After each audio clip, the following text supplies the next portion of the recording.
Selamat pagi dan salam sejahtera bagi kita semua. Shalom. Shalom. Bagaimana kabar kita hari ini? Puji Tuhan luar biasa. Puji Tuhan luar biasa, Bapak Ibu Jemaat yang dikasih Tuhan. Di tahun 2025 ini kita bersyukur masih diberikan kesehatan, kekuatan, kesempatan di pagi yang indah ini boleh bersama-sama hadir di ibadah Jumat Agung. Biarlah berapapun kita yang hadir pada saat ini, baik secara offline maupun online, biarlah Tuhan berkenan atas setiap pribadi kita dan kita boleh menikmati ibadah pada saat ini. Mari kita siapkan hati kita siapkan pikiran kita mau fokus untuk beribadah saja, kita semua untuk berdoa. Mari kita berdoa. Selamat pagi Bapa, selamat pagi Yesus, selamat pagi Roh Kudus. Kami ucap syukur, kami berterima kasih Tuhan. Di tahun 2025 ini ya Bapa, kami masih diberikan kesempatan bersama saudara seiman kami hadir di tempat ini bersekutu memuji memuliakan nama-Mu, memperingati Tuhan kematian-Mu di kayu salib untuk menebus dosa-dosa kami ya Bapa, untuk menebus hidup kami dari dosa ya Bapa. Terima kasih untuk kasih-Mu Tuhan, terima kasih untuk pengorbanan-Mu Tuhan. Biarlah setiap pribadi pada saat ini ya Bapa boleh menikmati kasih-Mu, kemurahan-Mu Tuhan. Boleh mengingat dan mensyukuri Tuhan untuk setiap hal pengorbanan-Mu yang nyata dalam kehidupan kami ya Bapa. Dan pada saat ini Tuhan, kami rindu untuk memuji memuliakan nama-Mu. Kami rindu Tuhan untuk menikmati Tuhan di tempat ini ya Bapa. Kau berkati setiap jemaat-Mu yang sudah hadir ya Bapa, baik secara offline maupun online ya Bapa. Kami juga menyerahkan mungkin jemaat yang masih dalam perjalanan. Tuhan menyertai, menibakan mereka dengan penuh selamat. Kami serahkan semuanya ibadah kami Tuhan. Nama-Mu dipermuliakan. Terima kasih Bapa. Haleluya. Amin. Mari pada saat ini kita bersyukur, kita berterima kasih untuk kebaikan Tuhan, untuk merefleksikan kasih Tuhan, pengorbanan Tuhan. Bagaimana Tuhan telah menebus hidup kita dari dosa. Mari saat ini kita mau menyanyikan nyanyian Kidung Jemaat 183, Menjulang Nyata Atas Bukit Karang.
Bagai pelang yang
votum dan salam. Biarlah ibadah kita saat ini dikuduskan dengan pengakuan bahwa pertolongan kita datangnya dari Allah yang menciptakan langit dan bumi. Kasih karunia dari Allah Bapa dan Tuhan kita Yesus Kristus di dalam persekutuan dengan Roh Kudus memberkati ibadah kita hari ini. Sama-sama katakan amin. Amin. Silakan duduk kembali. Ayat pembimbing kita pada saat ini terdapat dalam 1 Petrus 2 ayat 24. Firman Tuhan berkata, Ia sendiri telah memikul dosa kita di dalam tubuhnya di kayu salib, supaya kita yang telah mati terhadap dosa hidup untuk kebenaran. Oleh bilur-bilurnya kamu telah sembuh. Bapak Ibu jemaat yang dikasihi Tuhan, kita percaya kita yang hadir pada saat ini, kita telah ditebus oleh darah yang kudus. Kita ditebus oleh pribadi yang begitu luar biasa mengasihi kita. Dan mari pada saat ini merenungi kasih Tuhan, kebaikan Tuhan untuk sepanjang hidup kita.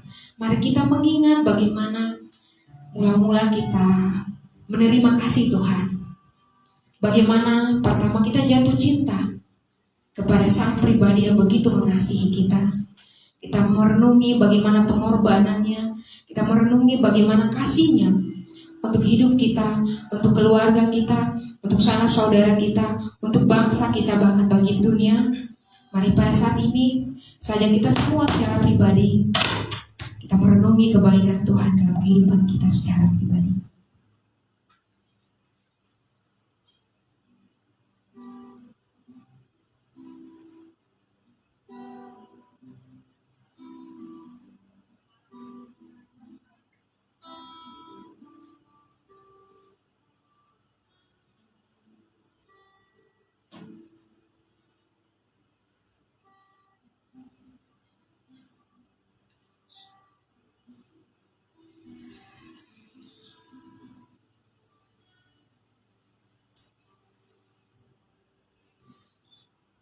Kasih Allah telah terbukti ketika Dia menyerahkan anaknya yang tunggal untuk menebus hidup kita, manusia yang berdosa. Kasih Allah rela berkorban bagi saya dan saudara. Kasih Allah sangat terbukti untuk hidup kita sampai sekarang ini. Tiada kasih yang seperti Allah yang begitu mengasihi kita, begitu mencintai kita. Dan biarlah hati kita terus bersyukur, terus menyembah di dalam kehidupan kita. Mari kita nyatakan syukur kita, penyembahan kita melalui nyanyian penyembahan. Kasih Allahku sungguh telah terbukti.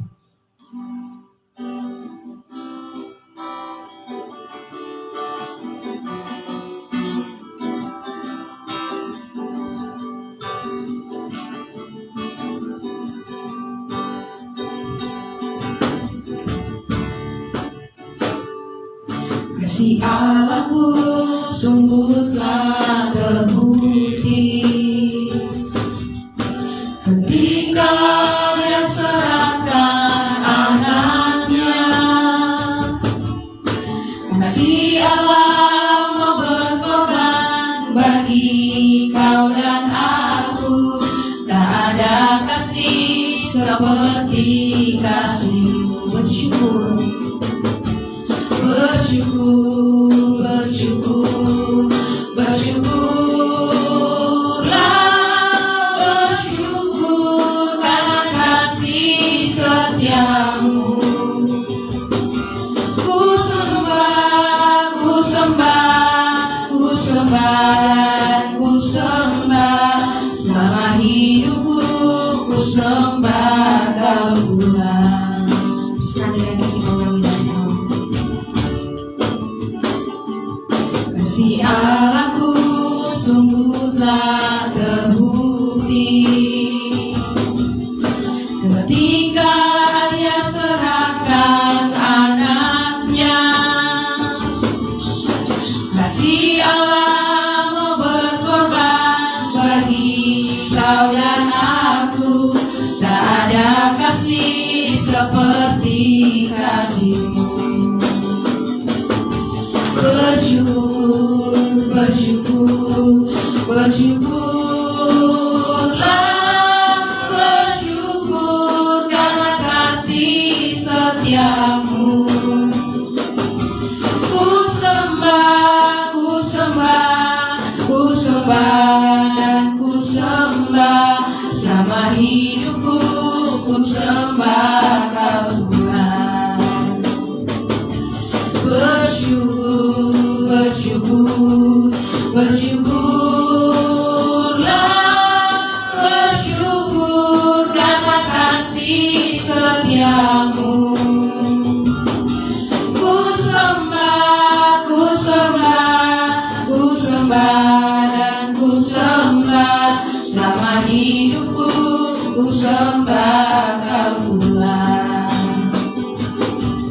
Sama hidupku ku sembah Kau Tuhan.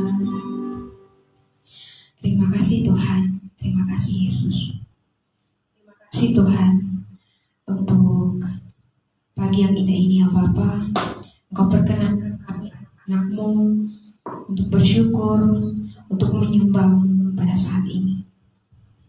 Dan ini pada saat ini ya Bapa, kami anak-anak-Mu Tuhan, kami kagum Tuhan untuk kebaikan-Mu bagi kehidupan kami. Kami kagum Tuhan bagaimana Engkau mencintai, bagaimana Engkau menolong kami Tuhan, bagaimana Engkau menopang hidup kami Tuhan.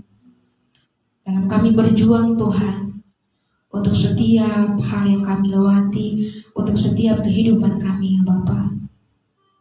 Kami percaya Tuhan, ketika Tuhan kami berserah kepadamu, ketika kami mengandalkan pribadi yang benar, ketika kami mengandalkan Sang Juru Selamat satu-satunya,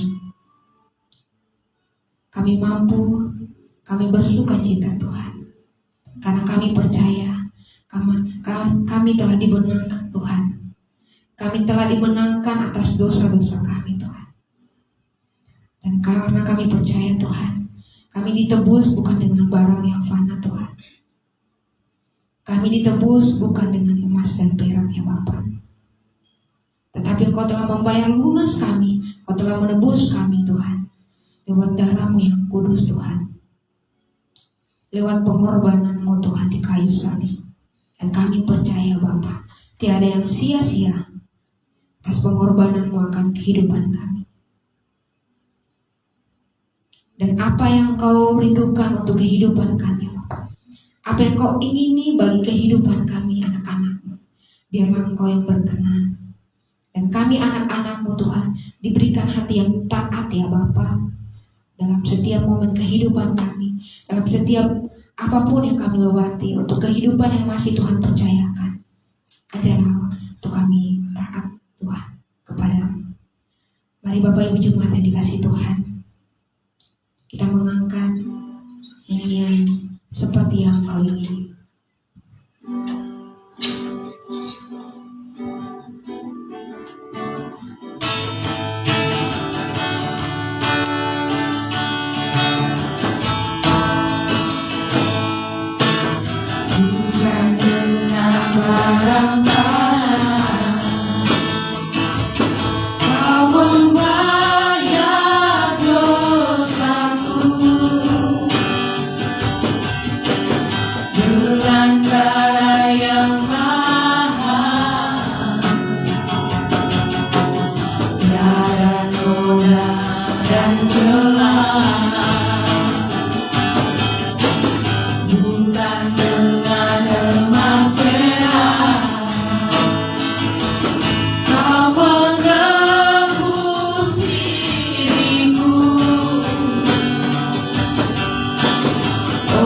Segenap kasih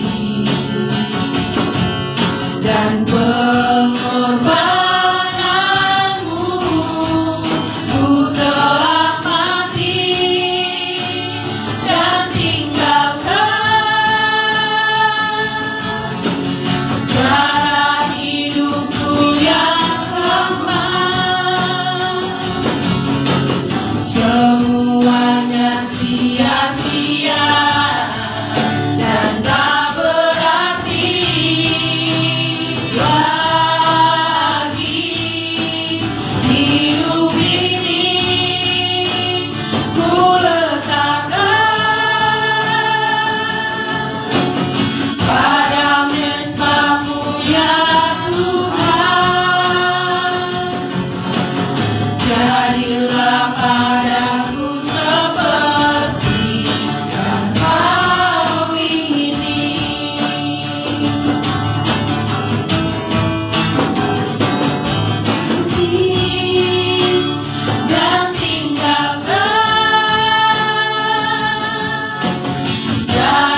menjadi pengakuan kepada Tuhan bahwa kita rindu untuk menjadi pribadi yang diingini Tuhan. Karena kita percaya bahwa apapun yang Tuhan hadirkan, apapun yang Tuhan inginkan untuk hidup kita di dalam kehidupan secara pribadi, baik dalam keluarga, dalam pekerjaan kita, dalam lingkungan di mana kita tinggal, dimanapun Tuhan percayakan, apapun visi misi yang Tuhan percayakan, kita percaya Tuhan yang berdaulat. Tuhan akan memampukan setiap anak-anaknya yang rindu masuk dalam setiap rencananya. Dan mari pada saat ini jemaat yang dikasihi Tuhan, jemaat kita sama-sama yang percaya dan rindu untuk terus memuji nama Tuhan, sama-sama katakan amin. Amin. Ada sukacita? Haleluya. Puji Tuhan, haleluya. Mari sebelum kita menyanyikan nyanyian ini, saja kita semua untuk berjabat tangan, katakan Tuhan Yesus baik. Kita mau menyanyikan nyanyian di badai topan dunia.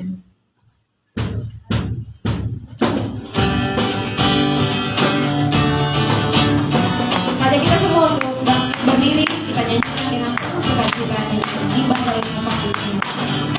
Badai topan dunia, Tuhanlah perlindunganku.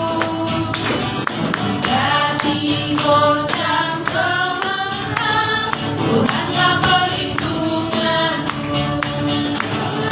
Yesus gunung batu di dunia, di dunia, di dunia. Ya Yesus gunung batu di dunia, tempat berlindung yang teduh. Ayat kedua, baik siang maupun malam. Baik siang maupun malam, Tuhanlah perlindunganku. Saya takut lenyap, Tuhanlah perlindunganku. Ya Yesus gunung batu di dunia, di dunia, di dunia. Ya Yesus gunung batu di dunia, tempat berlindung yang teduh. Dan biar badai menyerang, Tuhanlah perlindunganmu. Badannya kau tetap tentram, Tuhanlah perlindunganmu. Yesus gunung batu di dunia, di dunia, di dunia.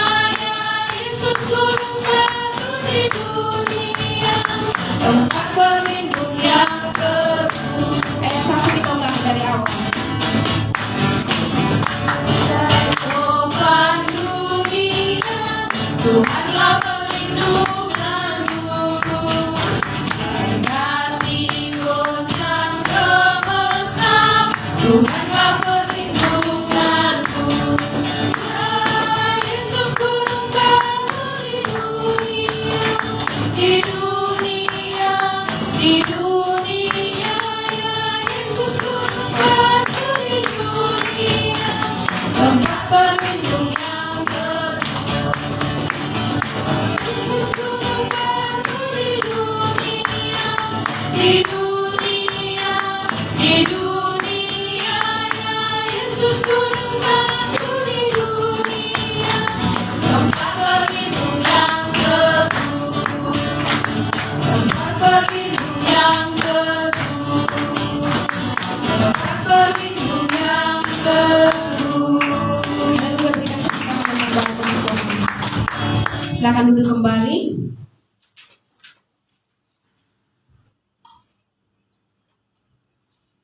Kita akan masuk dalam kesaksian.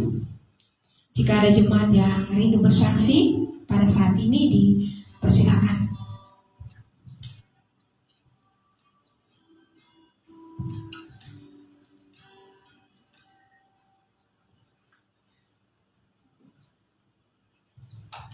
Jika belum ada, mari pada saat ini kita siapkan hati dan pikiran kita. Kita akan mendengarkan kebenaran firman Tuhan. Kita nyanyikan nyanyian Ku Rindu Sabdamu Tuhan.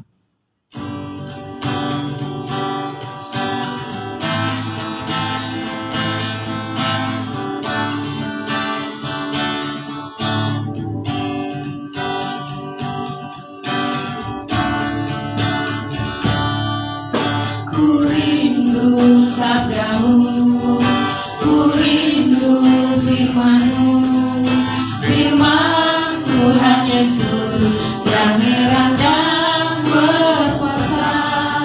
Berfirmanlah Tuhan oleh kuasa Roh-Mu, terbangunkanmu bersama.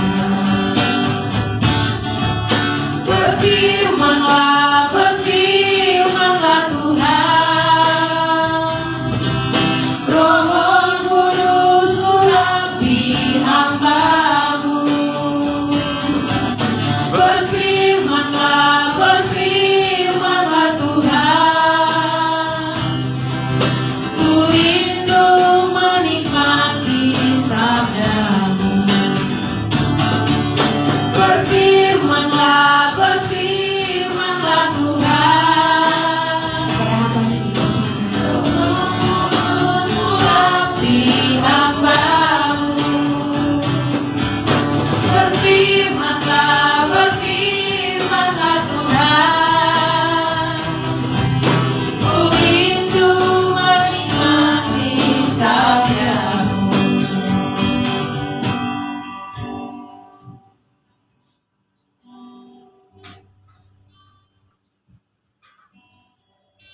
Bapa di surga, inilah kami anak-anak-Mu Tuhan, anak-anak Bapa sendiri dalam dimensi ruang dan waktu. Dalam kesempatan ini kami rindu Tuhan, dalam momen yang sangat sakral dalam tradisi kekristenan, yaitu memperingati pengorbanan Kristus di kayu salib. Satu pengorbanan dari seorang pribadi yang adalah Allah sejati dan juga manusia sejati, yang tak bernoda dan tak bercacat celah dan tidak berdosa. Ketika dia mencurahkan darahnya adalah dengan satu tujuan, dengan satu misi, untuk menebus umat manusia dari kehidupan dosa mereka. Dan itu sudah terjadi 2000 tahun yang lalu. Dan kami rindu Tuhan, ini menjadi kesempatan untuk kami diingatkan kembali. Ini adalah kesempatan bagi kami untuk melihat bagaimana cara Tuhan yang ajaib untuk menolong kami umat manusia yang tidak berpengharapan dalam keselamatan. Dari hal ini kami juga belajar untuk boleh menghargai karya Kristus di kayu salib dengan pengorbanan melalui via dolorosa yang dia lalui. Dan ini satu hal yang sangat amat dahsyat kuasa dan menjadi dampak dari apa yang terjadi dan dilakukan oleh Yesus. Tuhan, kami rindu saat ini kami belajar dari kebenaran firman-Mu. Kami belajar untuk merefleksikan tentang peristiwa ini dalam kehidupan kami pribadi lepas pribadi, supaya kami ditolong, supaya kami dikuatkan, supaya kami dimotivasi, supaya kami dimampukan untuk memahami lebih dalam tentang bagaimana kami harus hidup sebagai orang yang percaya pada Yesus sebagai satu-satunya Tuhan dan Juru Selamat kami masing-masing. Tuhan, sertai kami dalam firman-Mu, karena Kamu merefleksikan tentang pengorbanan di kayu salib. Urapi kami semua dengan kuat kuasa Roh Kudus-Mu dan juga hamba-Mu yang Kupercayakan. Sempurnakan hamba-Mu yang penuh dengan kelemahan, keterbatasan dan kekurangan ini. Dan biarlah urapan Roh Kudus nyata dalam kehidupan hamba-Mu ini. Terpujilah ya Tuhan. Terima kasih ya Bapa. Kami serahkan firman-Mu pada hari ini dalam peringatan Jumat Agung, Good Friday, ketika Yesus menyerahkan nyawanya, mencurahkan darahnya, dan menyerahkan tubuhnya bagi kami sebagai umat-umat ketebusan. Terpuji Tuhan, terima kasih. Kami serahkan waktu ini di dalam nama Tuhan Yesus. Kami berdoa. Haleluya. Amin. Amin. Salam saudara. Shalom. Salam alaikum. Kita dalam momen yang sangat sakral dalam tradisi Kristen. Paling tidak ada tiga momen, yaitu yang pertama adalah kelahiran, yang kedua adalah kematian dan kebangkitan, ini satu paket, dan yang ketiga adalah ketika Yesus naik ke surga. Ini adalah inti dari kekristenan, dimanapun golongan ataupun aliran apapun harus betul-betul memikirkan untuk dapat melihat tiga peristiwa besar yang menjadi inti dari iman kekristenan kita. Kita akan belajar satu refleksi, ya mungkin bisa dimaksimasi dalam bentuk Word karena laptopnya ternyata ada masalah secara teknis, kipasnya tidak berfungsi, jadi otomatis tidak bisa menyala terus dan harus dia mematikan diri sendiri dan disuruh untuk memperbaiki fan-nya. Jadi ini darurat, tapi puji Tuhan masih bisa dimaksimis yang di sana. Ya, dimaksimis. Baik, kita akan belajar satu tema, yaitu latar belakang dan sejarah peristiwa Jumat Agung dalam kekristenan. Jadi latar belakang dan sejarah peristiwa Jumat Agung di dalam kekristenan yang kita kenal hari ini mulai jam 9 dia akan digantung di kayu salib sampai 6 jam kemudian jam 15 dia menyerahkan nyawa. Jadi kalau kita melihat flashback, merefleksikan tentang peristiwa ini, dari kemarin malam Yesus berdoa di taman Getsemani dan kemudian dia ditangkap oleh orang-orang Yahudi, pemimpin-pemimpin Yahudi atas arahan dari seorang muridnya yang berkhianat, yaitu Yudas Iskariot. Dan semalam-malaman pun dia harus mengalami ejekan, olokan, dan bahkan diludahi oleh orang-orang Yahudi. Dan oleh karena mereka ada politik agama, jadi mereka mau menyerahkan Yesus kepada pemerintahan Romawi. Besok paginya baru Yesus dibawa ke Pontius Pilatus. Seperti itu. Dan kita akan lihat latar belakang sejarah peristiwa Jumat Agung dalam kekristenan ini supaya kita bisa memberikan refleksi dan flashback kembali tentang satu momen di mana ini inti dari kekristenan. Maka kita akan melihat bagian ini supaya kita sungguh-sungguh dapat diberkati. Jadi Yesus Kristus ketika pada peristiwa Jumat Agung atau dalam bahasa Inggris disebut Friday adalah peringatan kematian Yesus Kristus di kayu salib yang diyakini kita sebagai umat Kristen sebagai pengorbanan untuk menebus manusia dari dosa. Saya dan saudara telah lunas dibeli, sudah lunas dibayar. Saya dan saudara ditebus dari dosa, sudah lunas dibayar, sudah dibeli, sudah ditebus. Dan peristiwa ini menjadi peringatan pada hari Jumat Agung.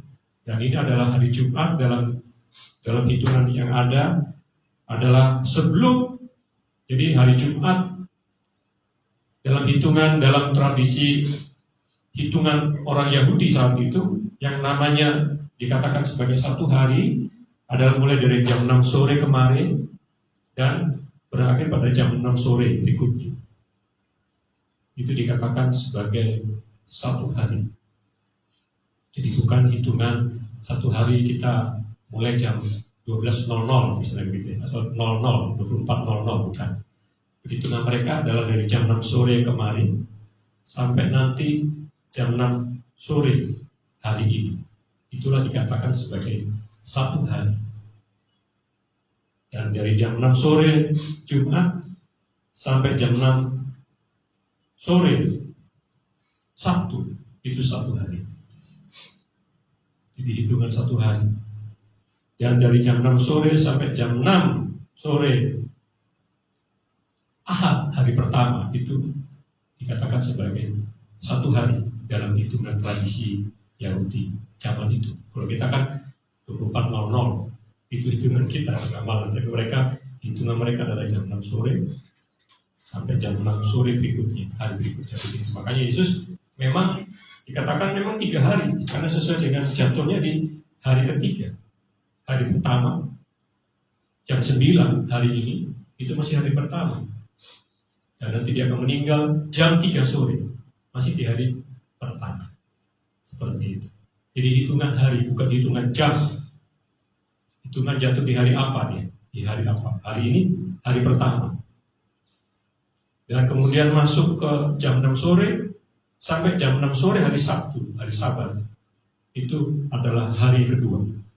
Hitungan begitu. Dari jam 6 sore, kemudian jam 6 sore, hari pertama dalam minggu itu, yaitu Ahad atau hari Minggu, Yesus bangkit pada hari subuh. Subuh berarti tetap terhitung di hari ketiga. Jadi seperti itu, bukan dihitung jamnya. Oh, nggak sampai 24 jam itu. Ya kalau secara jamnya memang nggak mungkin 24 jam. Hitungannya nggak sampai seperti itu.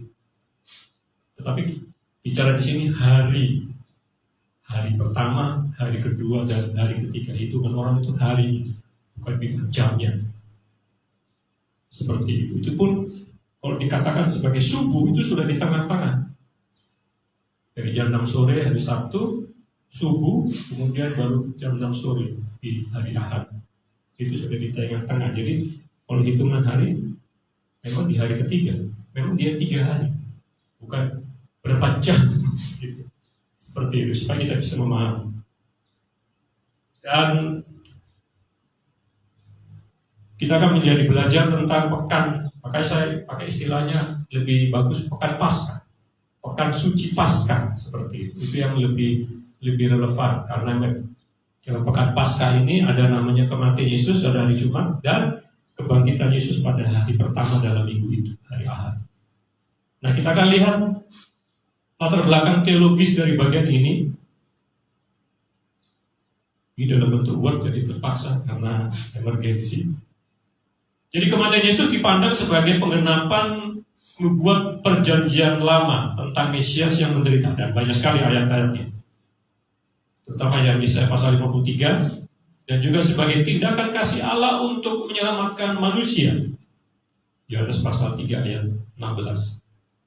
Karena besar kasih Allah dan dunia ini sehingga dia memberikan anaknya yang tunggal, karena siapa yang percaya kepadanya tidak akan binasa, melainkan beroleh hidup yang kekal. Jadi kematiannya ini dianggap sebagai korban penebusan dosa, penebusan melalui darah yang memulihkan hubungan antara manusia dan Allah. Jadi antara manusia dan Allah itu sudah terjadi yang namanya terputus hubungannya, rusak hubungan sejak Adam dan Hawa dalam dosa. Jadi keadaan manusia dan hubungan manusia dengan Allah tidak seperti waktu di dalam taman Tuhan yang di Eden.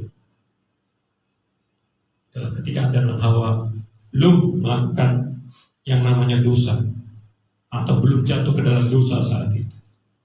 Dan sejak peristiwa itu maka terjadi hubungan yang tidak baik-baik saja.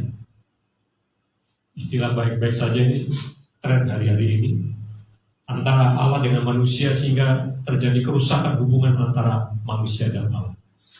Dan sejak saat itulah maka relasi ini adalah satu relasi yang harus dipulihkan. Karena memang manusia diciptakan Allah adalah sebagai makhluk ciptaan yang terutama dibandingkan makhluk ciptaan yang lain. Itu yang harus menjadi perhatian saya dan saudara. Dan saya sudah ajarkan ini, itulah yang dinamakan sebagai predestinasi. Yaitu dalam kekekalan, dalam sebelum penciptaan Allah sudah memikirkan, Allah sudah merenungkan, menetapkan, menentukan dan memilih yang namanya makhluk manusia sebagai ciptaan yang terutama dibandingkan makhluk ciptaan yang lain. Alam semesta, malaikat, tumbuh-tumbuhan dan hewan bukan makhluk ciptaan terutama, tapi mereka adalah sebagai makhluk untuk melengkapi. Secara infrastruktur Tuhan sudah menyiapkan alam semesta dan juga tumbuh-tumbuhan dan hewan, dan malaikat yang diciptakan Tuhan adalah untuk sebagai jembatan, perpanjangan tangan dari Tuhan melalui malaikat untuk menolong dan membantu manusia. Itu tugas malaikat. Jadi makhluk manusia lebih tinggi derajat sebagai makhluk ciptaan daripada makhluk ciptaan yang diciptakan Tuhan.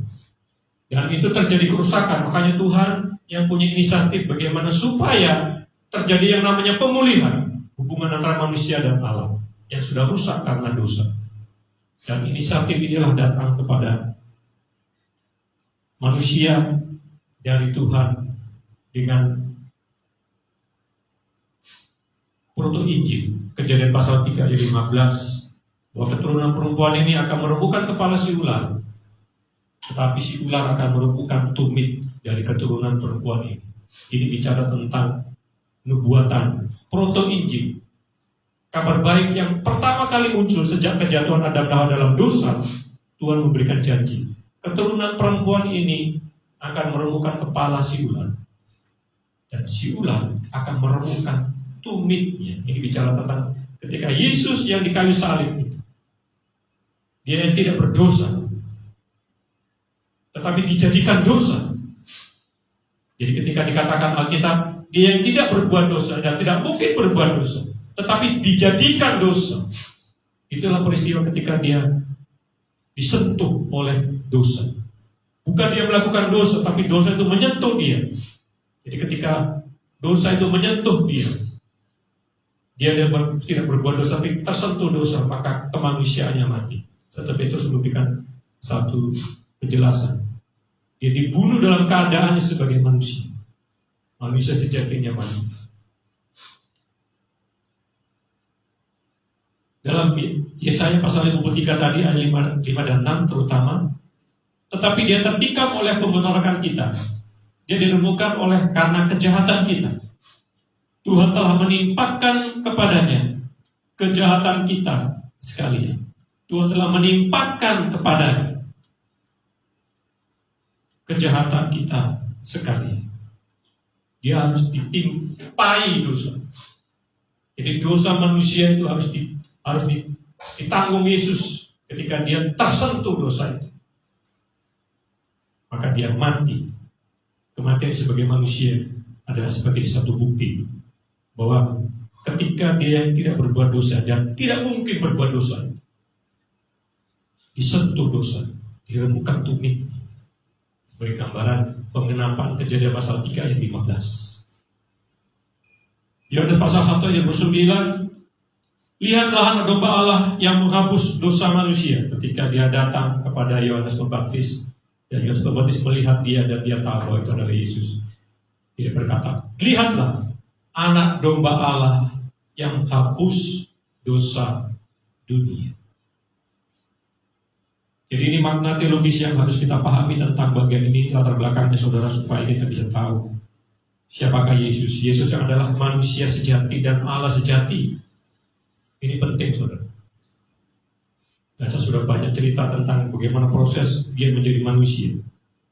Dia yang dalam kondisi sebelumnya adalah pribadi yang soma, tubuhnya secara soma, dia rela merendahkan kualitas tubuhnya soma ini sampai sederajat dengan manusia pada umumnya, menjadi sak. Makhluk-makhluk surgawi dengan tubuh-tubuh surgawinya, termasuk juga Sang Pencipta kita, itu juga punya tubuh soma artinya. Jadi antara tubuh soma bahasa Yunani dan sak daging kita ini, dia rela yang soma itu merendahkan sampai menjadi standar sak seperti daging manusia pada umumnya. Ini luar biasa saudara. Itu dinamakan sebagai kenosis, pengosongan diri Allah yang adalah Allah sendiri, tetapi tidak menganggap kesetaraan dengan Allah itu sebagai hal yang dipertahankan, melainkan dia merendahkan dirinya, merendahkan. Kata merendahkan itu mengosongkan diri, merendahkan sama dengan manusia pada umumnya. Tuhan rela merendahkan kualitas somanya menjadi sak, dan ketika menjadi sak itulah dia manusia sejati, tetapi juga Allah sejati. Dan ketika dia mati adalah kemanusiaan sejatinya yang mati. Ketika dia tersentuh dosa, dosa itu disentuhkan kepada dia, maka dia mati. Kemudian hal berikutnya kita akan melihat kronologi peristiwa tentang Jumat Agung ini, sejarahnya, yang diawali ketika Kamis malam. Jadi pertama di sini kita tidak ada tradisi Rabu Abu, tidak ada Kamis Putih, Sabtu Sepi, apalagi yang lain-lain, tidak ada ya. Karena Rabu Abu tidak ada dalam tradisi Kristen. Kalau dalam tradisi perjanjian lama, teologi perjanjian lama ada. Tapi itu agama Yahudi dan atau bangsa-bangsa lain.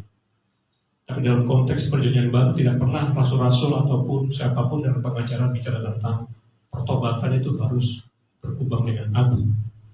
Tidak ada. Saya belum pernah lihat ayatnya di mana ada kubang abu ya. Pertobatan orang itu semua berkubang abu, tanda-tanda begitu, pakai abu. Bahkan ada yang keliru memahami. Rabu abu itu, ya kita ini kan harus mengingatkan kita ini debu, akan kembali kepada debu. Debu dengan abu beda. Debu ya debu. Abu itu hasil bakaran. Seperti arang dihancurkan itu abu. Orang terbakar itu abu. Apa hubungannya dengan mengingat bahwa kita dari debu akan kembali pada debu? Nggak connect, nggak nyambung. Dibilang abu ya abu, debu ya debu. Beda. Debu ya memang tanah pada umumnya debu. Dari debu kemudian menjadi batu. Tetapi abu adalah hasil pembakaran. Jadi beda, saudara. Dalam tradisi Kristen di bagian baru tidak ada bicara apapun rasul-rasul tentang tradisi berkubang dalam abu, mengoyakkan pakaiannya dan berkubang dalam abu. Tidak ada. Seperti itu ya. Jadi perjamuan terakhir Kamis malam, Yesus makan bersama-sama dengan muridnya dalam perjamuan terakhir malam itu dan menetapkan perjamuan kudus. Di sini perjamuan kudus, minta maaf, kita harus belajar perjamuan kudus di gereja mula-mula itu adalah sebagai bentuk worship, penyembahan. Jadi menyembah Tuhan bukan hanya saja ketika kita menyanyikan lagu-lagu Kristen, kita menyanyikan nyanyian-nyanyian Kristen. Tidak harus selalu, memang ada worship lagu yang liriknya konteksnya adalah worship, penyembahan. Ada mazmur, pujian, penyembahan, psalmos, him, Pneumatos Ode, nyanyian pengajaran, nyanyian pengagungan, dan nyanyian penyembahan, worship. Salah satu jemaat mula-mula ketika mereka beribadah, Anda bisa baca di Kisah Rasul pasal 2. Mereka tiap-tiap hari mereka memecahkan roti, gambaran tentang perjamuan terakhir ketika Yesus berkata, inilah tubuhku. Inilah darah, inilah tubuhku yang dipecah-pecahkan. Inilah darahku yang dicurahkan untuk penebusan dosa, yang ditumpahkan bagi banyak orang untuk pengampunan dosa. Matius pasal 6, 26 ayat 17 sampai 30 nanti bisa baca di rumah. Dan dalam perjamuan kudus ini juga, perjamuan terakhir malam, Kamis malam ini juga menubuatkan tentang Yudas Iskariot. Inilah tubuhku, inilah darahku ketika dalam perjamuan. Dan memang tradisi ini adalah memang tradisi di dalam tradisi agama Yahudi dan orang-orang Yahudi. Ketika mereka memperingati Paskah orang Yahudi, yaitu ketika peringatan 10 tulah ke-10 sebelum bangsa Israel diizinkan oleh Fir'aun keluar dari tanah Mesir kembali ke tanah Kanaan. Dan peristiwa perjamuan ini adalah menjelang peristiwa yang namanya Paskah itu. Jadi memang sudah menjadi tradisi, dan tradisi ini kemudian dipakai sebagai momen untuk sebagai satu gambaran ketika Yesus mengatakan yang dikatakan ini yang sudah terjadi dalam tradisi mereka selama ini akan menyambut Paskah Yahudi adalah sebagai gambaran, itu adalah menggambarkan saya sendiri. Yesus bilang begitu maksudnya. Inilah tubuhku. Mereka baru dan kaget. Inilah darah. Dan jelas Yohanes Pembaptis tadi katakan di awal. Inilah, lihatlah anak domba Allah yang menghapus dosa dunia. Anak domba Allah ketika malam sebelum malaikat maut akan mengambil nyawa makhluk hewan yang sulung dan manusia yang sulung, maka orang-orang Yahudi di Gosen dan sekitarnya harus menyembelih anak domba yang tidak bercacat dan bercela, dan kemudian mengoleskan darah domba itu di palang pintu mereka, sehingga ketika malaikat maut datang untuk melaksanakan tugas mencabut nyawa. Ketika mereka melihat tanda darah itu, maka malaikat maut tidak menerobos dalam bangunan rumah orang Israel yang satu itu ada tanda darah T, Tau, Taf, tanda salib. Jadi bahasa Ibrani Taf, konsonan terakhir dalam bahasa Ibrani itu Taf, itu adalah tanda salib. Dan ketika malaikat maut melihat tanda salib itu, mereka tidak menerobos, tapi melewati. Makanya orang-orang di dalam situ yang namanya anak sulung, baik binatang maupun manusia, itu tidak mati. Tetapi rumah-rumah yang tidak ada tanda salib di tanah Mesir saat itu, maka terjadi kegoncangan besar. Dan banyak orang-orang yang punya anak yang sulung mati, termasuk anak sulung dari Fir'aun sendiri. Dan juga hewan-hewan yang sulung juga semua mati. Karena tugas malaikat maut memang mencabut nyawa orang-orang di luar keselamatan. Saya dan saudara yang mencabut nyawa nanti bukan malaikat maut. Kalau kita di dalam Kristus, yang menyambut nyawa saya dan saudara adalah malaikat Tuhan. Amin, saudara. Amin. Harus bedakan, saudara. Malaikat maut, kalau kita sudah dalam Kristus dan lahir baru dan menjadi orang Kristen sejati, yang menyebut saya dan saudara bukan malaikat maut, tapi malaikat Tuhan. Itu harinya Tuhan bagi saya dan saudara. Jadi hari Tuhan dalam konteks Alkitab itu ada banyak. Hari Tuhan ketika kita, seperti yang saya khotbahkan minggu lalu, seperti itu ya. Hari Minggu yang 2 minggu lalu.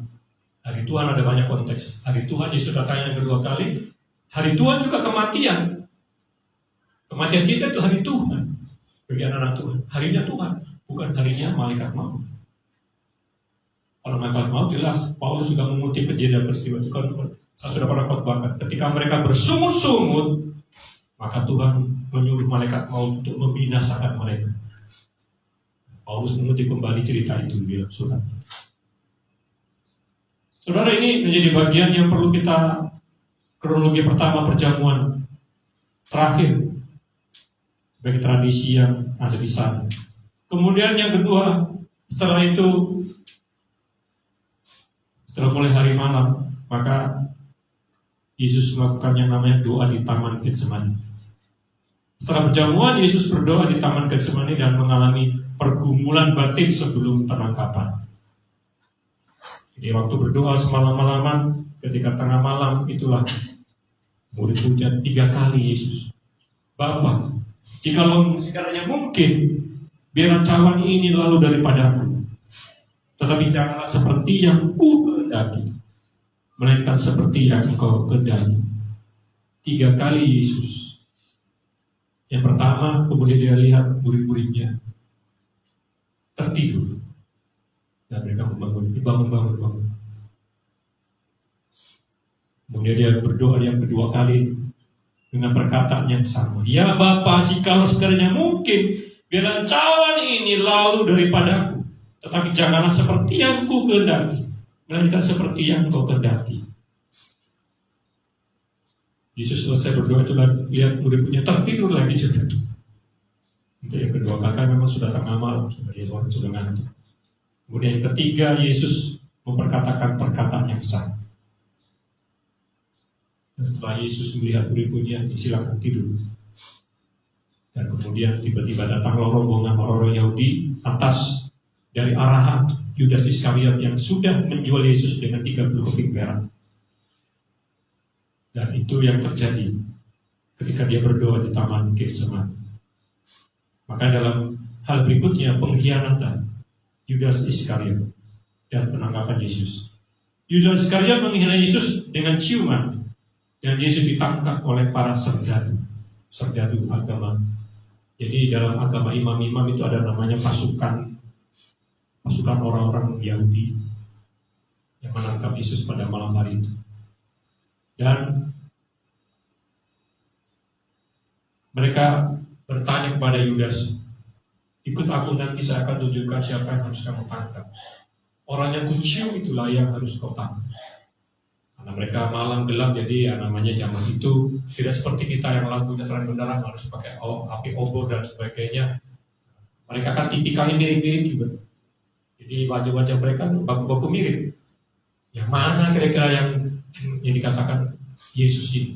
Nah, karena memang sudah Yudas Iskariot memang sudah familiar dengan, bahkan sudah sering bergaul dengan Yesus 3 tahun, jadi dia sudah tahu betul yang mana yang namanya Yesus.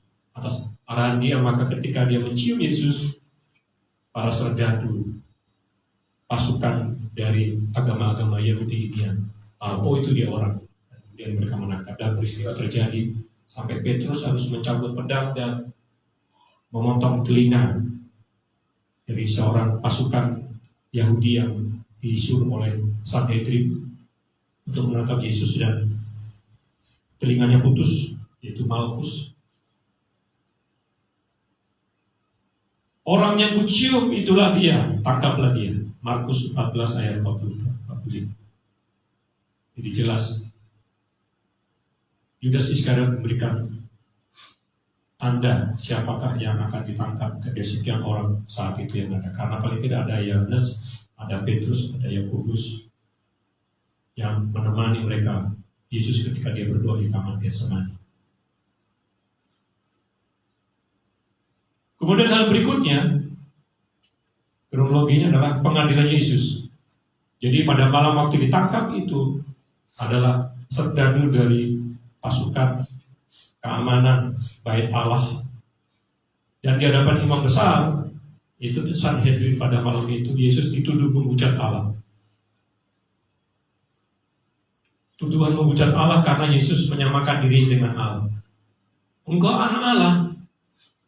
Dan ketika mengaku Yesus, akulah anak Allah. Dan ketika pengakuan ini muncul dari mulut Yesus dan ditangkap oleh orang Yahudi, dalam konteks mereka yang memahami mereka tentang teologi saat itu, orang yang menyamakan dirinya dengan Allah dengan menyebut diri sebagai anak Allah, dan itu dianggap sebagai menghujat Allah, karena tidak ada Allah lain selain pada Adonai, Yod-He, Vav-He. Dalam konsep Tuhan yang orang Yahudi adalah Yod-He, Vav-He, Yeh-Ve-Vah, yang dilafalkan Adonai, tidak ada yang lain. Ketika Yesus mengatakan, aku adalah anak Allah, dan itu ditangkap oleh orang-orang petinggi Yahudi itu sebagai bentuk menghujat karena menyamakan dirinya dengan Allah. Dosa menghujat adalah hukuman mati. Entah bagaimana ceritanya sehingga mereka tidak langsung menghujami Yesus dengan dirajam batu, karena memang dalam tradisi. Tapi karena ada kepentingan politik agama saat itu, maka Yesus diserahkan kepada Romawi. Seperti itu. Jadi mereka tidak mau menghukum sendiri, tapi diserahkan kepada peraturan hukum Romawi. Karena dia ini tokoh, jadi nggak boleh sembarangan. Jadi mereka main politik. Kalau orang biasa mungkin hanya dirajam batu, tapi karena dia orang yang bukan sembarangan, maka para Sanhedrin, pemimpin agama, imam besar agama Yahudi, memakai politik agama di saat itu untuk menyerahkan Yesus kepada Romawi. Tetapi yang menentukan pengadilan untuk menyalibkan Yesus adalah orang Yahudi sendiri. Salibkan dia, salibkan dia. Barnabas yang harus dilepas, tapi Yesus yang harus disalibkan. Salibkan dia adalah orang-orang Yahudi. Jadi itu memang ada politik agama yang terjadi, sehingga dia punya rencana untuk supaya Yesus disalibkan menurut hukuman dari kekaisaran Romawi. Seperti itu. Dan ketika di hadapan Pilatus, Yesus lihat diri sebagai ancaman politik. Pilatus mencuci tangan sebagai simbol ketidakterlibatan. Karena dia mau membebaskan Yesus sebenarnya secara hukum Romawi. Tapi karena terjadi yang namanya keributan di antara orang Yahudi yang juga menyaksikan ketika apa mau dibikin ini Pilatus, pemimpin Romawi yang mewakili daerah Yerusalem dan sekitar. Dan itu yang terjadi. Dan Pilatus kemudian untuk dapat mengambil hati orang-orang Yahudi, ya sudah, begini saja, saya cambuk saja dia. Habis itu ya, saya lepaskan. Kalau dicambuk ini, sudah saya cambuk ini. Bagaimana menurut kalian? Mereka bilang tidak mau. Atau begini saja, ini ada penggantinya ini. Bersabar saya ini. Kau pilih mana? Mereka pilih pada saat dilepaskan, tapi Yesus salibkan dia. Ketika itu terjadi, maka dikatakan, aku tidak bertanggung jawab atas kematian orang, urusan kalian, dan dia mencuci tangan. Jadi ada tekanan politik saat itu. Orang-orang petinggi Yahudi memanfaatkan kekaisaran Romawi untuk menghukum Yesus. Karena dia segan dengan Yesus, maka dia memakai tangan Romawi untuk menghukum Yesus. Makanya hukumannya bukan derajat batu, tapi disalib menurut peraturan hukum kekaisaran Romawi. Dan tidak ada sebelumnya tradisi itu. Ketika kekaisaran Romawi itulah ketika mereka melakukan yang namanya hukuman terhadap penjahat-penjahat yang paling besar dalam tatanan masyarakat sosial saat itu, maka hukuman salib itu adalah hukuman yang paling tegas dan yang mempermalukan penjahat dan keluarganya.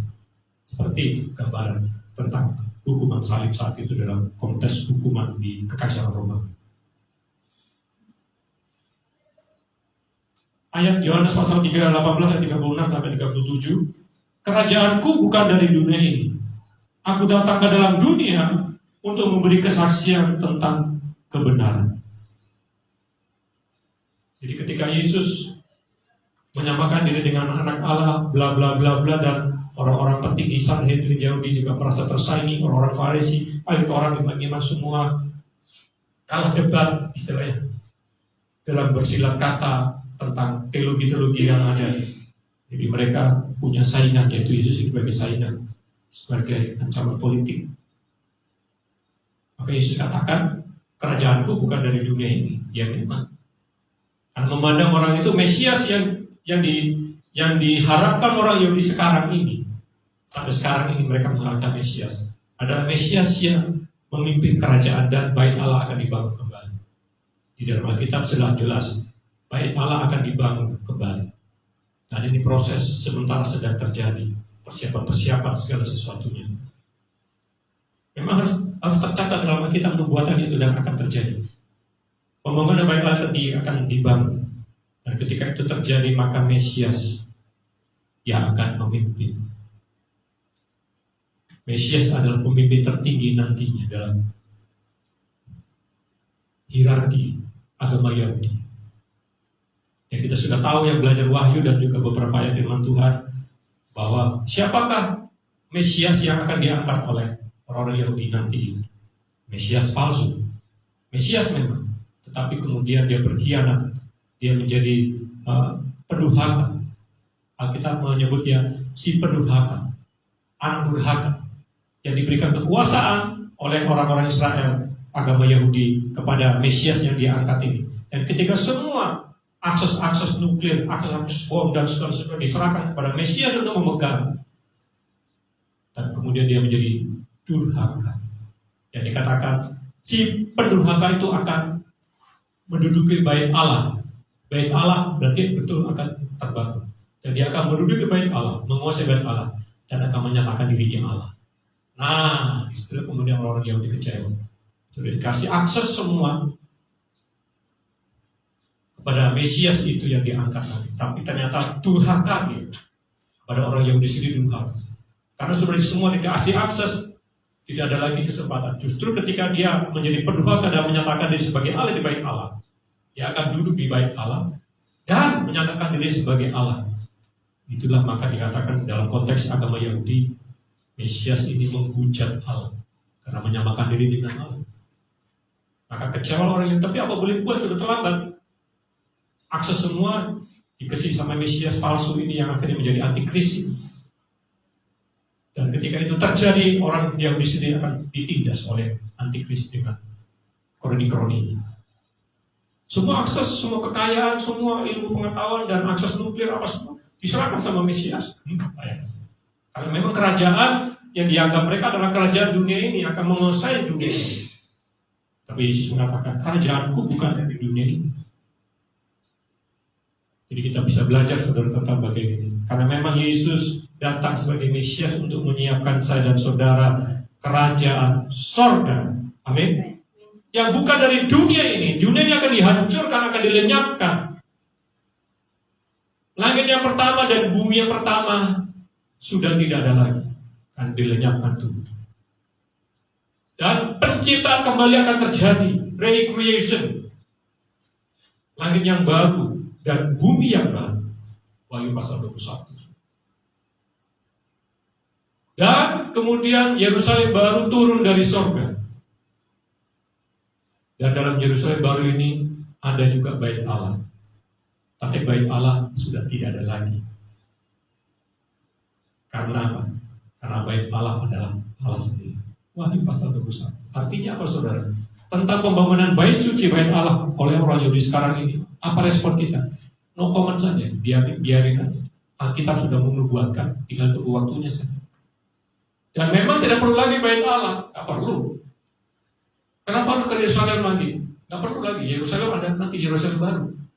Ngapain kok Yerusalem yang sekarang mau diagung-agungkan misalnya? Karena Tuhan sudah siapkan Yerusalem yang baru, yang akan turun dari surga. Dan bait Allah adalah Allah sendiri. Jadi tentang pembangunan bait Allah yang ketiga urusan orang Yahudi. Kita orang Kristen nggak usah mendukung, tidak usah mencemooh. Biarin aja, no comment. Saya katakan no comment saja. Lihat saja di Alkitab, sudah dinubuatkan. Jadi kita tinggal tunggu saja waktunya Tuhan untuk menggenapi yang sudah dinyatakan di dalam Alkitab tentang orang Yahudi dan bait Allah yang ketiga. Bait Allah adalah Allah sendiri. Artinya Yesus adalah bait Allah. Ngapain? Yesus menggenapi bait Allah itu. Dan sebagai pengejawatan saya dan saudara juga adalah bait Allah. Tubuh saya dan saudara adalah bait Allah juga. Jadi ngapain lagi mau mendukung tentang bait Allah yang ketiga yang akan dibangun oleh Yahudi? Urusannya mereka, sudah kita diam saja, mau komen. Tidak usah menghujat, tidak usah untuk mendukung. Karena memang bait Allah sudah tergenapi di dalam diri Yesus. Yang berikutnya penyaliban. Ketika Yesus dicambuk, diolok-olok dan dipaksa memikul salib sampai ke Golgota, yang bernama tempat tengkorak. Dan ia disalibkan bersama dua penjahat. Penjahat yang di sebelahnya dia mengolok-olok Yesus. Tapi yang satunya dia berkata, Yesus, ingatlah akan daku kalau engkau datang sebagai raja. Iman orang penjahat yang di sebelah Yesus itu yang disalibkan juga. Yang satu justru mengolok-olok mengejek Yesus, yang satu malah bertobat. Bahkan si temannya bertobat ini kasih tahu temannya, jangan kau bilang begitu.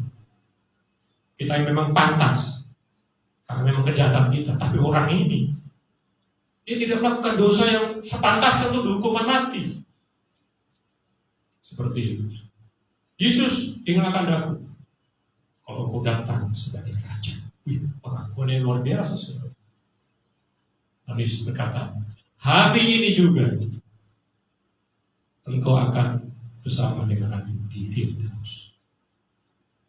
Paradiso, salah satu kata yang bukan asli dari tulisan Ibrani atau bahasa Arab lain, tapi dari bahasa Iran yang kemudian Parsia, yang kemudian diadopsi ke dalam bahasa Alkitab menjadi kata paradiso, paradise, Firdaus, yang artinya sama dengan Taman Eden, karena di situ di dalam Wahyu jelas, barang siapa menang dia akan kuberi makan dari buah pohon kehidupan yang ada di Taman Firdaus Allah.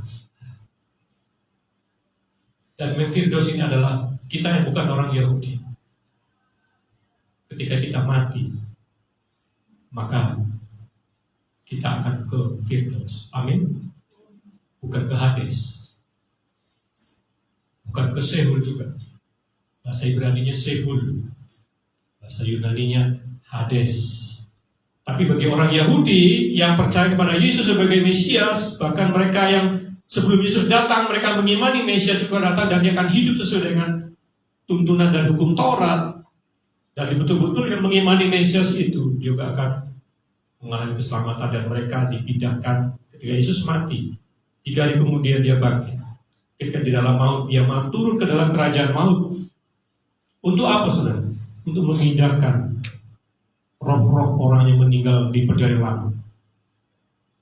Dia yang turun dalam bumi yang paling bawah. Dia juga akan naik ke langit yang paling atas dengan membawa tawanan-tawanan. Tawanan-tawanan yang di Seoul dan akan dipindahkan ke pangkuan Abraham. Untuk orang Yahudi namanya pangkuan Abraham. Bagi kita yang bukan orang Yahudi, bukan keturunan Yahudi, Firdaus. Karena kita adalah kata Firdaus memang sengaja diambil dari, bukan asli dari bahasa Ibrani atau bahasa Aramaik, tapi dari bahasa Iran.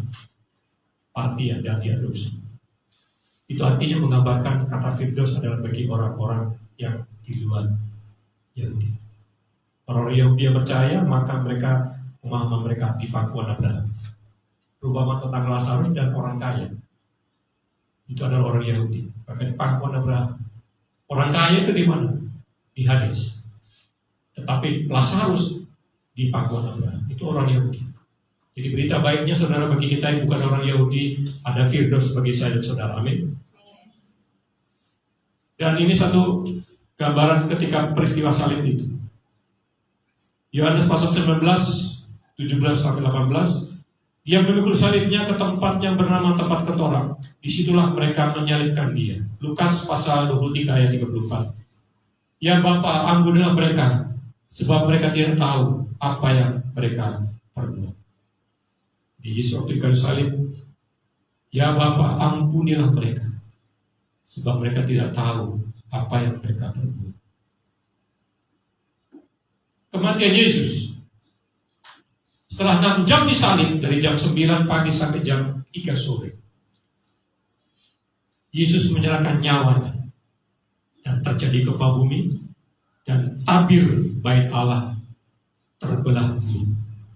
Tabir bait Allah yang tebal sekali dari tabirnya itu bisa sampai beratnya itu, yang waktu itu masih ada bait Allah, tabirnya itu luar biasa besar, itu bisa berton-ton. Saking beratnya itu tabir, terbelah. Ini memberikan gambaran tabir bait Allah artinya pemisah antara ruang Maha Kudus dan di sini ruang kudus. Ruang Maha Kudus di sana ada tabut Allah dan di sini adalah ruang kudus, dan itu terbelah bait Allah dan itu runtuh. Itu berat sekali. Lebih dari 1 ton itu, saking tebalnya itu.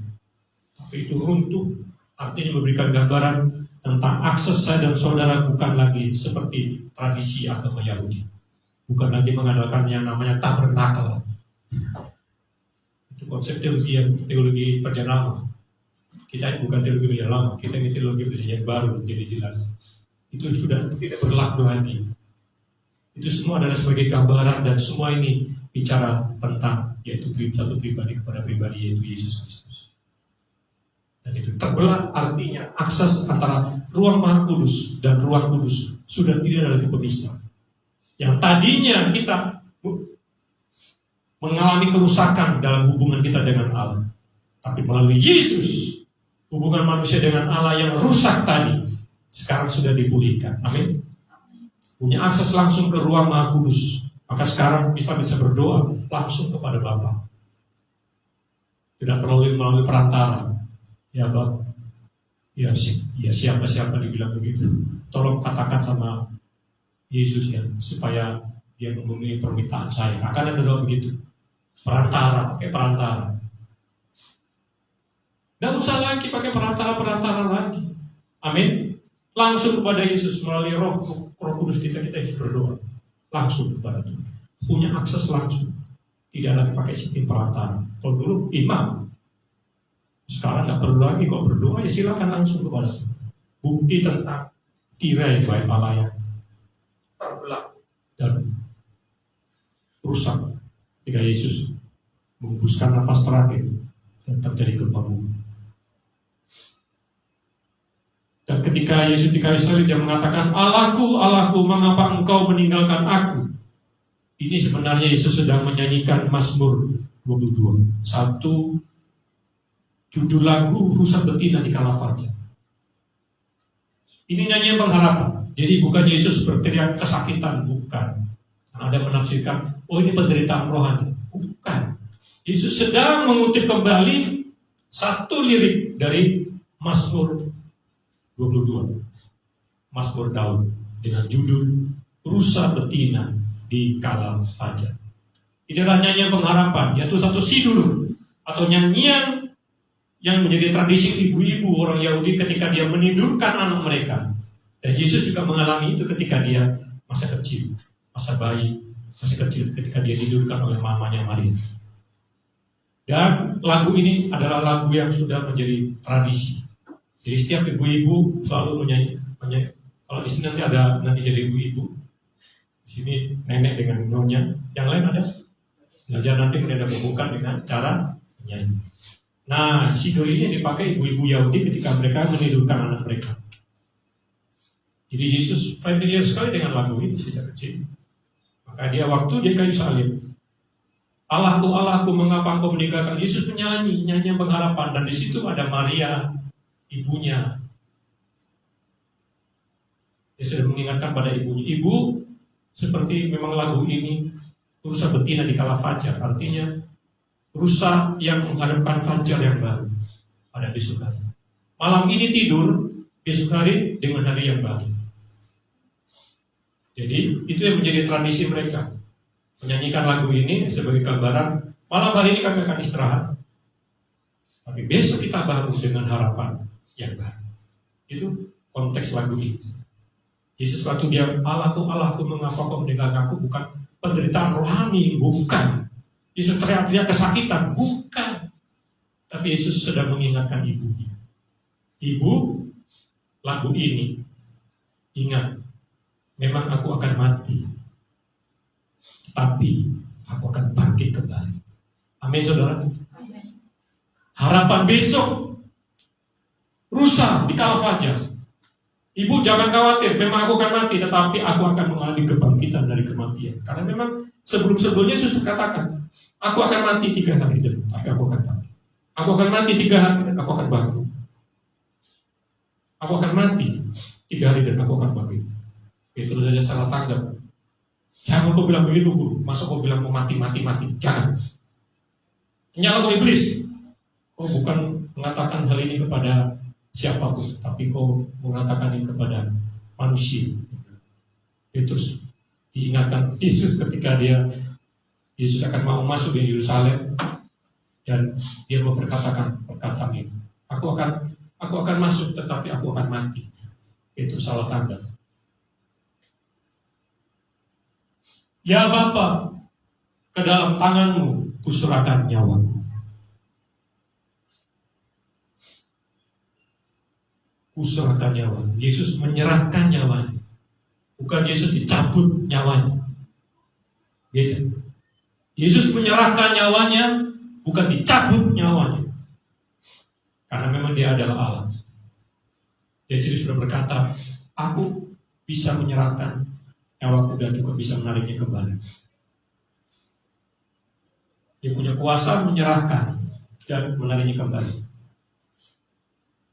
Maka dia waktu berdoa, ya Bapa, ke dalam tanganmu ku serahkan nyawa. Yesus menyerahkan kemanusiaannya itu sebagai manusia sejati, menyerahkan, bukan dicabut. Kalau saya dan saudara dicabut, pencabut nyawa saya dan saudara malaikat Tuhan. Pencabut nyawa yang di luar Yesus adalah malaikat maut. Penguburan Yesus, Yesus dikuburkan oleh Yusuf dari Arimatea dalam kubur baru. Dan di Yohanes, di situ ada satu taman, dalam taman itu ada satu kubur baru. Dan kemudian mereka membaringkan mayat Yesus. Jadi sebelum masuk ke jam 6 sore pada hari Jumat itu, dan mereka masuk pada hari Sabat dan tentang persiapan Paskah, maka Yesus harus dikuburkan sebelum jam 6 sore pada hari Jumat itu. Makanya Yusuf Arimatea memberikan kuburan yang baru dia buat nanti untuk keluarganya, untuk dia sendiri dan keluarganya, dan sebagai jenazah pertama yang dia rela dia berikan Yesus untuk menempati kuburan itu. Ini luar biasa, saudara. Satu cerita yang luar biasa, seorang pengusaha, orang yang kaya tapi yang rendah hati. Orang yang kaya tapi rela memberikan yang terbaik untuk Tuhan. Orang kaya saudara bisa membuat kuburan seperti kayak model kuburan orang Toraja itu. Gali bukit batu untuk jadikan berlorong-lorong untuk kita. Jangan-jangan orang Toraja keturunan orang Yahudi. Jangan-jangan. Karena tradisinya kuburan seperti itu. Berikutnya makna teologis dari peristiwa tentang kematian Yesus di kayu salib. Penebusan dari dosa. Yang jelas ketika Yesus mati di kayu salib, dia menebus saudara-saudara dari dosa. Kematian Yesus diyakini sebagai pengganti hukuman dosa manusia. Kita yang seharusnya dihukum mati oleh Allah. Karena kita keturunan Adam dan Hawa, maka kita mengalami yang namanya kematian kekal. Jadi setiap kita yang belum percaya Yesus sebagai Tuhan dan Selamat, mereka sudah divonis oleh Tuhan mati kekal. Vonis bukan lagi praduga dan bersalah, tapi sudah menjadi vonis, sudah dipetuk tahu hukuman mati kekal. Tapi syukur waktu kita meresponi Yesus sebagai Tuhan dan Juru Selamat secara pribadi. Status yang mati kekal tadi itu, kita mendapatkan grace, kita mendapatkan grasi dari Presiden. Dalam negara kita ini ada namanya Presiden bisa punya hak mengeluarkan grasi. Sehingga yang tadinya dihukum mati, dikasih grasi sama Presiden, dia tidak dihukum mati. Dan itu yang menjadi gambaran hukum ini juga terjadi dalam kehidupan saudara-saudara.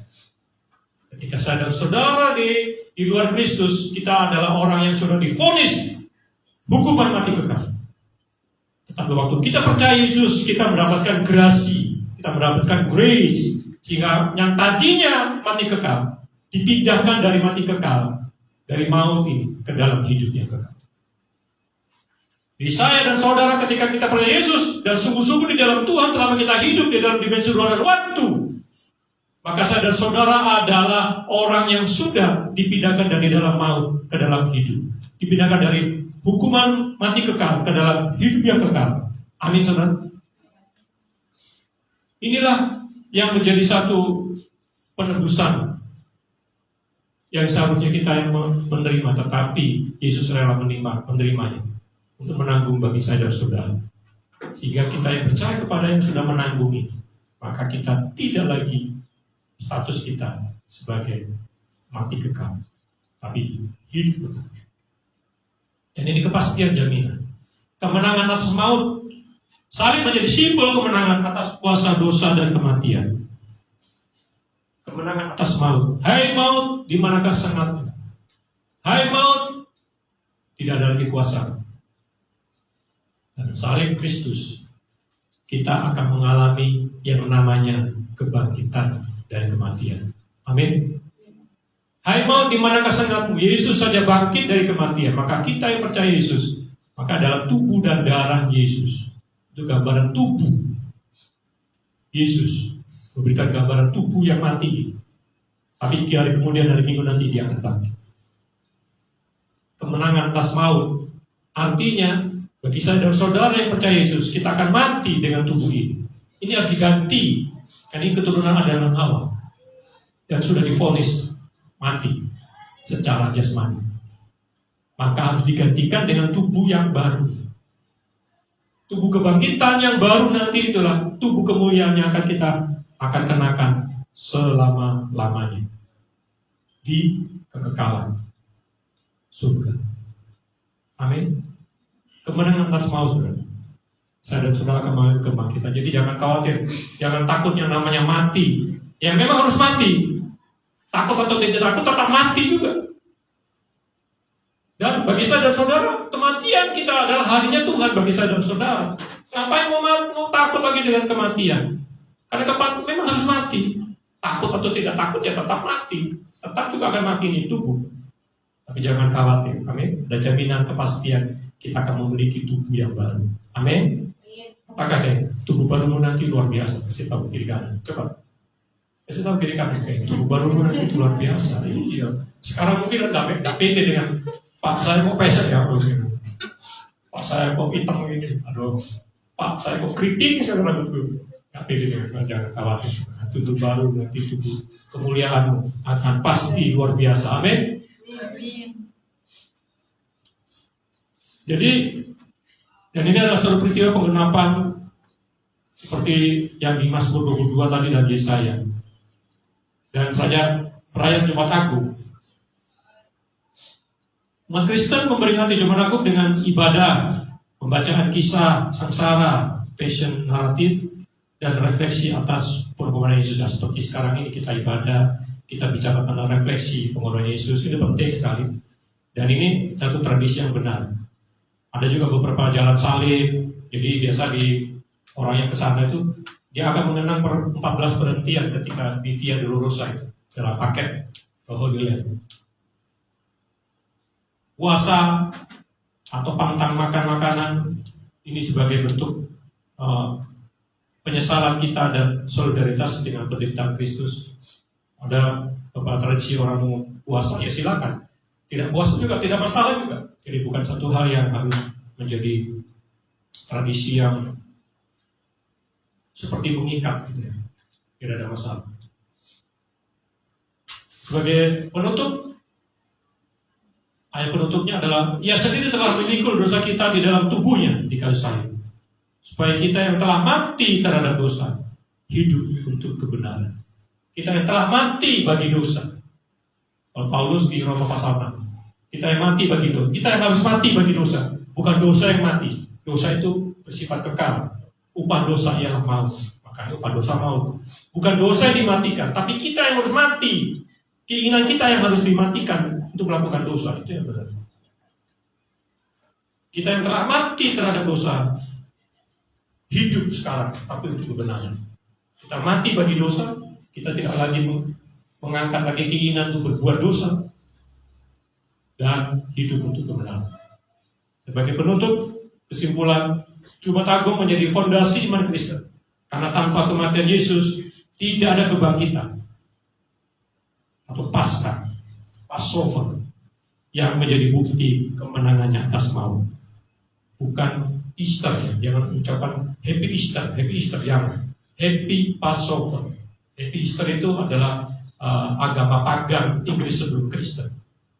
Jadi orang Inggris mengatakan Happy Easter. Itu bukan konteksnya karena kematian Yesus atau kebangkitannya, tapi itu tradisi pagan orang Inggris sebelum Kristen. Yang betul adalah Happy Passover bahasa Inggris, bukan Happy Easter. Kita firman Tuhan saat ini bisa menjadi berkat bagi kita sekalian. Mari kita berdoa. Mohon istirahat ibu kembali untuk mengucap syukur firman Tuhan. Terima kasih Tuhan untuk kebenaran firman-Mu yang sudah kami dengar, biar menjadi kekuatan baru bagi tubuh jiwa roh kami, dan kami memaknai kematian Kristus sebagai kebangkitan bagi kehidupan kami. Terima kasih, dan kami menyerahkan seluruh hidup kami kepada-Mu di dalam nama Tuhan Yesus.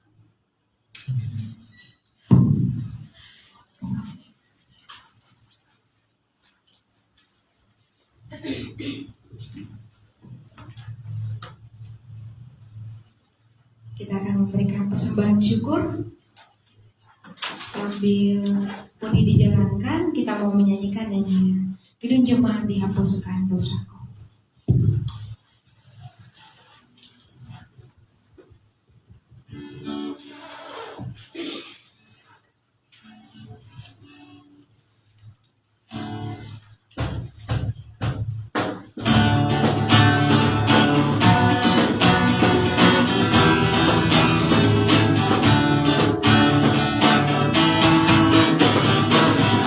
Dihapuskan dosaku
Terima kasih Tuhan. Ini kami anak-anak-Mu, kami sudah memberikan persembahan yang ada pada kami ya Bapa. Biarlah Tuhan yang memberkati persembahan ini menjadi berbau harum di hadapan-Mu Tuhan. Dan kami rindu persembahan ini bisa dipakai untuk pelayanan di Gereja Pemulihan Palu.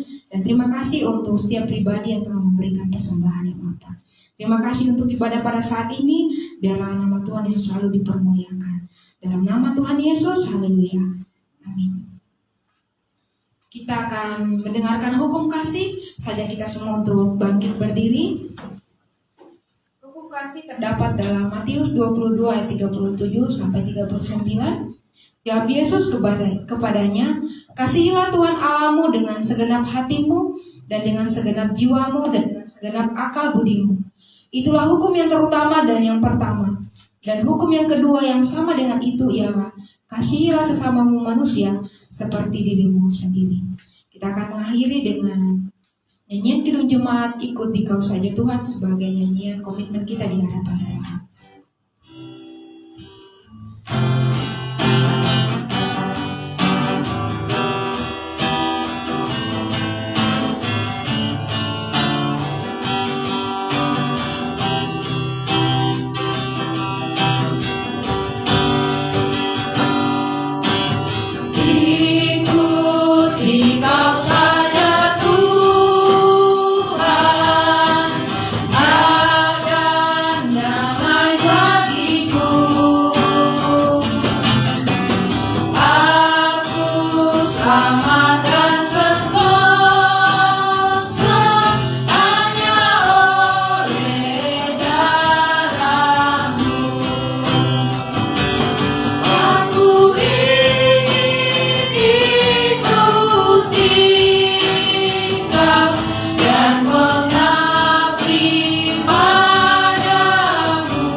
Bapa di surga, terima kasih untuk ibadah kami pada hari ini, peringatan Jumat Agung, peringatan tentang pengorbanan Yesus di kayu salib, dalam Via Dolorosa yang kami peringati pada hari ini. Sebagai refleksi kami Tuhan untuk betul-betul melihat bagaimana cara Tuhan yang begitu ajaib untuk menolong kami. Siapakah kami? Kami manusia yang tidak memiliki kemampuan apapun untuk menyelamatkan diri kami. Tapi karena anugerah Tuhan, dengan Yesus di kayu salib, menjadi kesempatan bagi kami untuk bisa memiliki keselamatan yang pasti di dalam Yesus.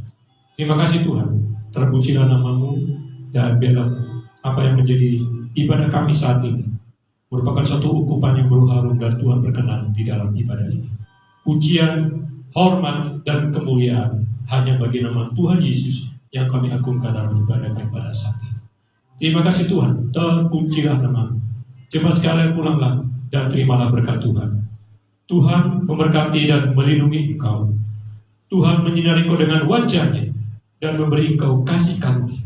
Tuhan menghadapkan wajah-Nya kepadamu dan memberi engkau damai sejahtera mulai hari ini lagi sampai Maranatha, Tuhan Yesus datang yang kedua, menyebut saya dan saudara sebagai saleh-saleh, menyebut saya dan saudara sebagai gereja-Nya. Dalam nama Bapa, Anak, dan Roh Kudus. Haleluya. Haleluya.